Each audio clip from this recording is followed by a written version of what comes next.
నమస్తే, నేను మీకు ఇటు వెల్కమ్ టు అవర్ ఛానల్. ఎట్టకేలకు ఎమ్మెల్సీ కవిత గారికి బెయిల్ రావడం జరిగింది. మార్చి 15వ తారీఖు నుంచి ఇప్పటిదాకా దాదాపుగా 153 రోజుల పాటు కవిత గారు తిహార్ జైల్లో ఉండడం జరిగింది. ఈరోజు ఆమెకి కోర్టు వారు బెయిల్ ఇవ్వడం జరిగింది. ఎటువంటి బెయిల్ అని మనం అనుకుంటే షరతులతో కూడినటువంటి బెయిల్ ని కోర్టు వారు కవిత గారికి మంజూరు చేయడం జరిగింది. సో ఈ విషయం గురించి మనతో స్పందించేందుకు మనతో పాటు ప్రముఖ సీనియర్ జర్నలిస్ట్ మహేష్ గారు ఉన్నారు. వారిని అడిగి మరిన్ని విషయాలు తెలుసుకునే ప్రయత్నం చేద్దాం. నమస్తే మహేష్ గారు. నమస్తే.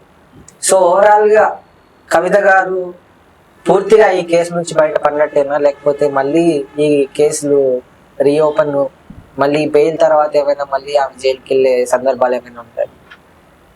సామాన్యంగా ఇట్లాంటి కేసుల్లో ఒకసారి జ్యుడిషియల్ కస్టడీకి అంటే బెయిల్ మీద బయటికి వచ్చిన వాళ్ళు మళ్ళీ అరెస్ట్ అయింది తక్కువ.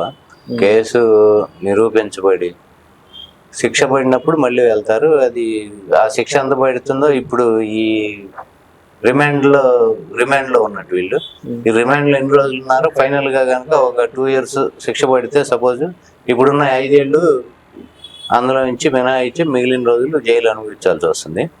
కాకపోతే ఇప్పుడున్న పరిస్థితుల్లో ఈ రాజకీయ కోణంలో ఆలోచిస్తే ఇది శిక్ష పట్టడానికి కూడా ఇది చాలా సంవత్సరాలు పట్టే పరిస్థితి కనబడుతుంది. అంటే ఈ 153 రోజులు ఏదైతే ఉందో కవిత గారు తిహార్ జైల్లో ఉండడం జరిగింది, ఇది కూడా మనం శిక్ష లాగా తీసుకోవచ్చా? అంటే ఒక రకంగా శిక్ష అంటే జ్యుడిషియల్ కస్టడీలో ఉన్నారు, రిమాండ్ ఖైదీగా ఉన్నారు. ఇప్పుడు నేరం విచారణ జరుగుతున్నప్పుడు రిమాండ్లో ఉంచడం మామూలుగా సహజంగా ఏదైనా ఇప్పుడున్న ఇదేంటంటే ఈ ఉన్న చట్ట ప్రకారం ఏంటంటే మనీ లాండరింగ్ కేసు మీద ఆమెను అరెస్ట్ చేశారు. మనీ లాండరింగ్ చట్ట ప్రకారం ఆమెను రిమాండ్లో ఉంచారు. రిమాండ్లో ఉన్నది మనం శిక్షగా అనుకోవాలంటే ఇప్పుడు జరిగింది ఇవాళ అదే. సుప్రీంకోర్టు వాళ్ళు ఇంతకుముందు వాళ్ళ జడ్జిమెంట్ ప్రకారం వాళ్ళు ఏంటంటే జైలు అనేది తప్పనిసరి, బెయిల్ అనేది వ్యక్తి యొక్క హక్కు. ఆ హక్కుని వాళ్ళ వ్యక్తి యొక్క హక్కుని మనం కాలు రాసినట్టు ఇన్ని రోజులు జైల్లో ఉండకుండా వాళ్ళు బయటకు రావాల్సిన స్వేచ్ఛ వాళ్ళకి కల్పించాల్సిన అవసరం ఉంది. దీని ప్రకారమే ఇవాళ సుప్రీంకోర్టు ఆమెకి బెయిల్ ఇవ్వడం జరిగింది.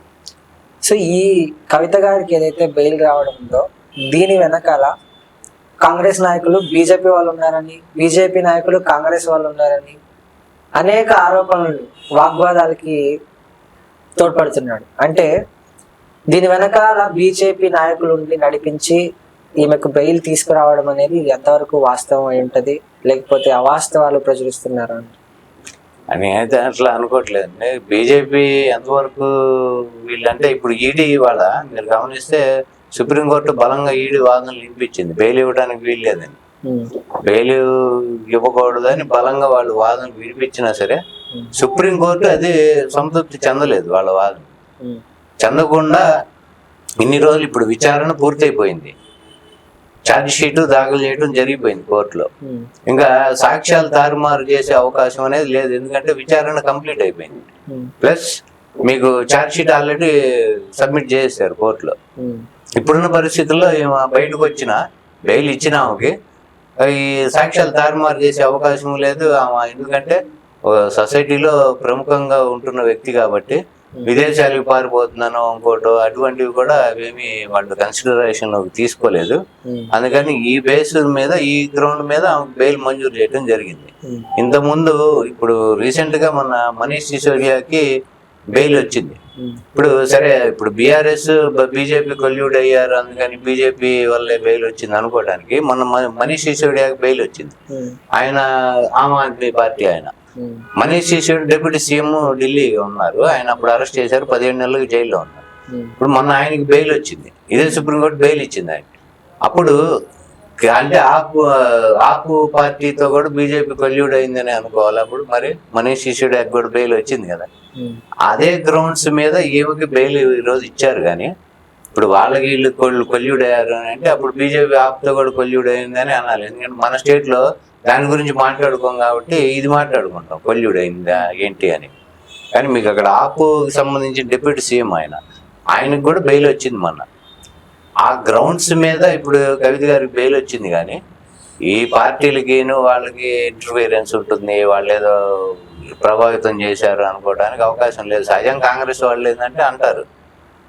అంతకుముందు ఇప్పుడు మీకు గమనిస్తే మీరు ఈ కవిత గారి అరెస్ట్ అనేది 2 పార్టీల మీద పడింది. ఆమె ఎలక్షన్ల వరకు, అసెంబ్లీ ఎలక్షన్ల వరకు ఆమె అరెస్ట్ అవుతారు అని చెప్పి పత్రికలు కానీ అందరూ అంటూనే ఉన్నారు. కానీ అదేమి జరగలేదు, ఎలక్షన్లు జరిగిపోయాయి. ఆ ఇంపాక్ట్ బీజేపీ మీద పడింది ఇక్కడ ఎలక్షన్లో. ఎందుకు అంటే ఎలక్షన్ల వరకు అరెస్ట్ చేస్తారు అనుకుంటే అప్పటి వరకు వాళ్ళు చేయలేదు. అంటే అప్పుడు బీజేపీ హ్యాండ్ లేనట్టే, చట్టం తన పని చేస్తుంది కానీ బీజేపీ హ్యాండ్ ఉన్నట్టు కదా. ఈ పని ఏదో ఎలక్షన్ ముందే చేసేవాళ్ళు. ఎందుకంటే మానసికంగా కానీ ఇంకో రకంగా కానీ కేసీఆర్ గారిని వాళ్ళని దెబ్బ కొట్టడానికి ఆ పని చేసేవాళ్ళు. కానీ ఇప్పుడు బీజేపీ హ్యాండ్ లేదంటానికి నిదర్శనం అసెంబ్లీ ఎలక్షన్లప్పుడు కూడా ఆమె అరెస్ట్ చేయలేదు. కాకపోతే ఈ సోషల్ మీడియాలో కానీ ఈ కాంగ్రెస్ నాయకుల్లో కానీ చక్కర్లు కొడుతున్న ఒక వార్త ఏంటంటే టిఆర్ఎస్ పార్టీని తీసుకెళ్లి బీజేపీలో విలీనం చేయడానికి సిద్ధంగా ఉన్నారు. ఆ సిద్ధంగా ఉండడానికి ఇది మొదటి అడుగు. అందుకోసమే తిహార్ జైలు నుంచి కవిత గారికి బెయిల్ ఇప్పించి బయటికి తీసుకొచ్చారని తీవ్రంగా కాంగ్రెస్ నాయకులు ఆరోపిస్తున్నారు. ఇది ఎంతవరకు వాస్తవం? జరిగిన పరిణామాలు ఇప్పుడు మనం మాట్లాడుకొని చూస్తే బీజేపీకి ఏమి ఎటువంటి ఇంటర్ఫీరెన్స్ ఇందులో లేదు కదా అనుకున్నాం మనం.